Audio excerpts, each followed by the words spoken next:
social já causou diversos reflexos na rotina e na saúde mental dos brasileiros.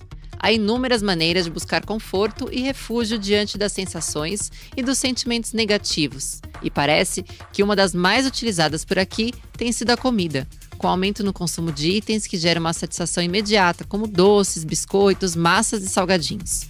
Um estudo realizado pela Fundação Oswaldo Cruz, em parceria com a UFMJ e a Unicamp, aponta uma queda considerável na ingestão de alimentos saudáveis. Mas a presença frequente e excessiva destes produtos na rotina alimentar pode trazer problemas a curto, médio e longo prazo. Eu sou Renata Garofano e hoje vamos conversar com a nutricionista e coach de saúde, Lígia Henriques. Oi, Lígia, tudo bem com você? Tudo bem, e você? Obrigada por estar aqui com a gente, respondendo a inúmeras dúvidas. Ah, legal. Então vamos lá. Quero, sim, iniciar o nosso bate-papo com uma pergunta que tem tudo a ver com os dados revelados no estudo feito pela Fiocruz. Na pandemia, as pessoas estão dando preferência aos alimentos industrializados, porque são mais baratos, mais práticos e fáceis de armazenar em casa. O quanto esse hábito faz mal à saúde? Eu acho até que isso não é 100% uma verdade. Porque as frutas, as verduras, os legumes, arroz, feijão, ovo, frango, também são alimentos relativamente baratos. Se você vai num final de feira, então tem muitas possibilidades. Nós somos um país muito rico de vegetais, né? Então também são baratos. E no fim, eu acho que uma coisa que a pessoa tem que pensar é que às vezes ela fica comprando um monte de produto um pouco mais barato e consome numa quantidade muito grande. Porque como os alimentos industrializados, eles têm um menor poder de saciedade, porque eles têm menos nutrientes. Então, às vezes, a pessoa compra um pacote de bolacha pelo valor que ela poderia comprar 3 bananas, só que ela come o pacote de bolacha de uma vez, porque é um alimento muito mais compulsivo, né? Então, eu discordo disso. Eu acho que as pessoas têm muito essa sensação de que comer bem é caro, mas no nosso país não é. Talvez seja um pouco da facilidade, né? Praticidade de achar que comprar pronto vai ser mais fácil do que procurar, né? Esse alimento in natura. Dá mais trabalho, isso realmente. Assim, um alimento mais saudável, ele dá um pouco mais de trabalho. Mas uma banana, um ovo, são alimentos muito saudáveis, muito nutritivos e que são muito fáceis de consumir.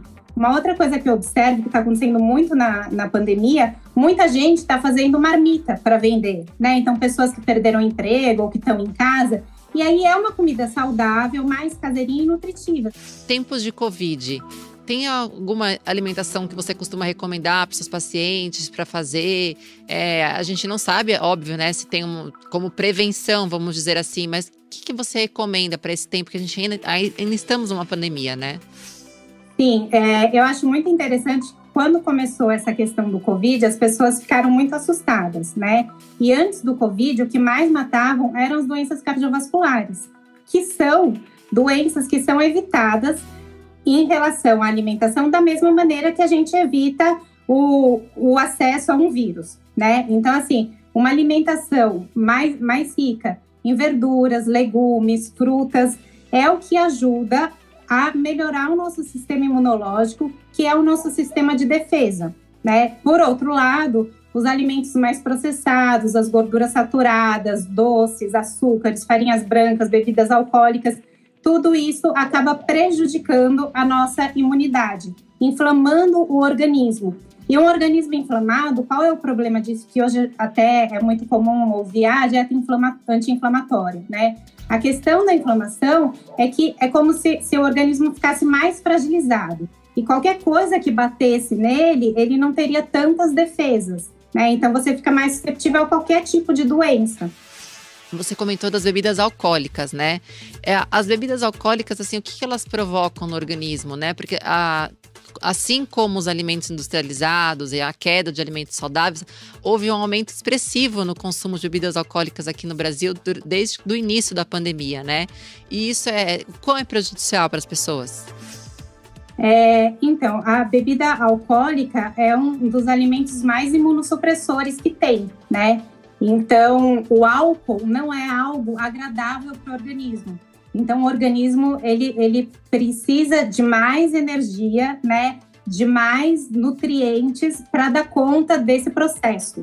Então, a gente fica mais fragilizado mesmo. Porque em relação à saúde, eu costumo dizer que a gente tem 4 pilares de atenção, que é o sono, que a qualidade e a quantidade de sono são importantíssimos, a prática do exercício físico, a água e uma boa qualidade de alimentação. Então, se está percebendo que está bebendo com muita frequência, então tenta fazer exercício com mais regularidade, dormir melhor, cuidar mais da alimentação. Então, já que eu gosto de beber, então eu não vou comer doce. Porque daí você escolhe dentro aqueles alimentos que são os piores, que são os vilões, né? Pelo menos você coloca um limite. E aí cuida para beber mais água, né? A bebida também, quando a gente bebe água enquanto está bebendo, isso ajuda inclusive na ressaca, né? Porque parte do que a gente sente depois que bebe tem relação com a desidratação, né? Então eu acho que esse equilíbrio é uma coisa que funciona muito bem. Como que a pessoa pode identificar que a fome em excesso ela é provocada uma fome que a gente pode chamar de uma fome emocional?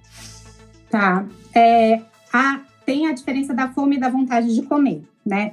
Então explica pra gente essa diferença. A fome é física, a gente tem sinais físicos. Então, algumas pessoas começam a sentir fome e vão ficar mal-humoradas, ou vão tremer, ou vão ter dor de cabeça, ou vão ter uma queda de energia, né? Isso é o corpo dizendo que a pessoa precisa do alimento para fornecer energia e nutriente, né? Normalmente, a fome, ela não é específica. Então, você não fala assim, eu tô com fome de brigadeiros. Tem fome de fome. Qualquer alimento é suficiente. E você não precisa de uma quantidade muito grande. Ela não é exagerada e ela não precisa ser tão imediata, porque a fome não vem de uma vez, ela vem aos poucos, né? A vontade de comer, ela é externa. E aí, ela pode... Tem vários caminhos dessa vontade externa. Pode ser alguma coisa visual, então você vê uma revista ou no celular, uma propaganda do iFood, e aí isso já desperta uma vontade de comer. Ela pode ser social, que tá todo mundo comendo pizza, aí você também vai ter vontade de comer a pizza, né? Ela pode ser emocional, que é quando tá relacionado a algum sentimento, então a pessoa tá triste, ela tá ansiosa, e aí isso desperta a vontade de comer. E normalmente quando ela é emocional, ela gera culpa. Então a pessoa come e depois fica culpada. E quando tem esse tipo de fome, essa vontade de comer, né, que a gente acaba chamando de fome, são coisas específicas. Então, a pessoa não vai querer uma maçã, né? Ela quer normalmente um carboidrato ou alguma coisa que ela gosta bastante. E ela come muito rápido, né? Assim, ela precisa daquele alimento rápido, ela come mais rápido e acaba comendo numa quantidade maior. Então, normalmente é isso. Eu sempre falo para as pessoas prestarem atenção no que realmente é fome e como sentem a fome. Porque muitas vezes eu tenho pacientes que falam que nem sentem a fome, porque come muito antes de sentir a fome. Muitas pessoas têm falado que estão beliscando mais, né? Que estar em casa fica lá o dia inteiro beliscando. Então isso é total vontade de comer. Então a gente pode dizer que o belisco é isso. O belisco dificilmente a pessoa está com fome, porque especialmente se você se alimenta bem, você vai ter um tempo que seu corpo está processando tudo aquilo e que até por uma questão hormonal você não vai ter o desejo de comer, né, físico, né? E como as pessoas estão em casa, fica muito próximo da cozinha, né? E tem mais tédio, mesmo trabalhando, quando você está no ambiente de trabalho, passa você conversa, né? Você se distrai mais. E em casa fica muito fácil pegar alguma coisa, o tempo inteiro vai na cozinha, abre a geladeira, abre o armário. Até as crianças estão beliscando mais, né? E as crianças engordaram muito também na pandemia, porque antes elas tinham mais atividade, né? Então, além de diminuir a atividade, diminuir o gasto energético, elas ficam o tempo inteiro beliscando, né? E aí perde totalmente essa relação fisiológica da fome e da saciedade. E de maneira geral, mesmo quando me procuram com criança, né? A minha tendência é conversar com os pais, porque eu tenho muita preocupação de como a dieta é introduzida para a criança. Porque eu tenho pacientes que fazem dieta, eu tenho uma paciente que ela fala que faz dieta desde os 4 meses, que o médico falou, tá muito acima do peso, vai diminuir essa mamadeira, sabe? Então, não adianta.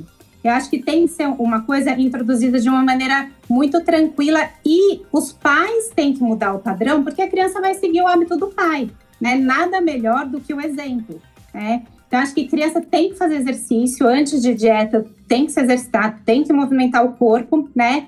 E cuidados básicos que muitas vezes através da mãe, que de maneira geral é quem está mais com a criança, né? consegue ir fazendo a criança entender isso. Eu costumo falar assim, você pode me corrigir se estiver errada, que a dieta tem que ser prazerosa e não dolorosa, né? Porque senão não funciona. Sabe por quê? A gente tem, neurologicamente, a gente só mantém o que nos dá prazer. Por isso que muitas vezes a gente repete hábitos que a gente fala, nossa, de novo eu tô comendo chocolate. Por quê? Porque no fim, aquilo dá prazer, né?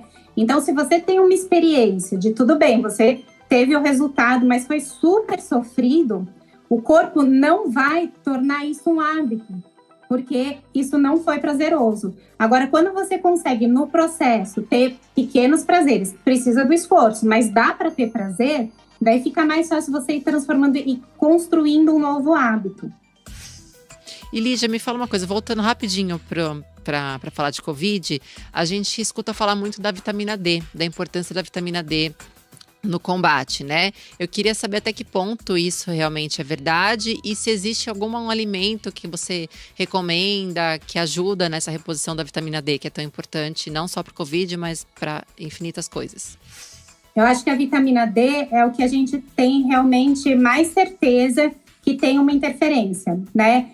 Não ainda que vai evitar a pessoa ficar doente, mas que vai melhorar os sintomas, vai passar por isso de uma maneira mais tranquila, né? A vitamina D tem muita relação com o sol, e agora que tá frio é mais difícil. E a gente não tem nos alimentos muita vitamina D, mas onde tem mais é leite e derivados, e tem hoje alimentos enriquecidos com vitamina D, então leites de boa qualidade, assim, às vezes até vem escrito, né? Eles enriquecem ainda mais, né? Peixes e frutos do mar, ovo e fígado são os que têm em maior quantidade, né? Principalmente os peixes gordurosos, né? Salmão, esses peixes que têm ômega 3 também, né? Então isso é muito importante, porque a vitamina D nos últimos anos tem sido muito estudada, né? E ela tem relação com depressão, muita relação com obesidade. Então, é algo que a gente tem que ficar alerta mesmo, prestar bastante atenção. Para a gente finalizar o papo, que está tão gostoso, com muitas informações relevantes, importantes, dicas, enfim, eu queria saber se você pode compartilhar com a gente uma receitinha que o pessoal possa fazer em casa, principalmente para esse pessoal que gosta de ficar beliscando, que a gente comentou, mas que seja uma coisa mais saudável, né? Que não prejudique tanto a saúde, que não deixe a pessoa ganhar uns quilinhos a mais. Queria saber se você tem alguma coisa para compartilhar com a gente. Eu acho que como belisco, o que a gente pode pensar de repente é em fazer, até deixar isso, muitas vezes eu converso com os pacientes e funciona bem, assim, sabe? Deixar pepino, cenoura, cortadinho, para se você abrir a geladeira, de repente tem uma cenoura, para quem gosta de cenoura, mas pode aprender a gostar, porque para falar que não gosta tem que experimentar 8 vezes, o paladar muda. Cada 10, 14 dias as papilas gustativas mudam, então eu também não aceito isso, eu gosto disso, eu não gosto daquilo. Então, eu acho que isso é bem legal, até num happy hour, sabe, tomatinho, porque o que tem menos caloria, né, que dá para beliscar, são esses tipos de alimento. E pensando na questão do doce, né, para quem é muito compulsivo pelo doce, porque algumas pessoas realmente têm essa questão da compulsão pelo doce, então a minha orientação é um doce mais amargo, né, um chocolate amargo, ou até um doce diet, que mesmo tendo gordura, não tem açúcar, isso também diminui a compulsão.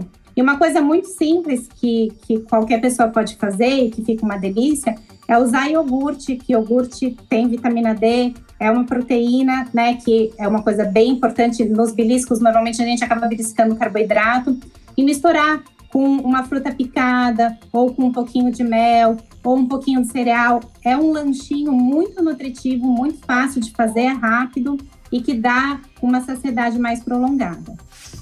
Ótimo, adorei todas as receitinhas, todas as dicas. Queria agradecer, Lígia, por você ter batido esse papo com a gente. Muito obrigada, viu? Obrigada a você, adorei. Então é isso, gente. Conversei hoje com a nutricionista e coach de saúde, Lígia Henriques.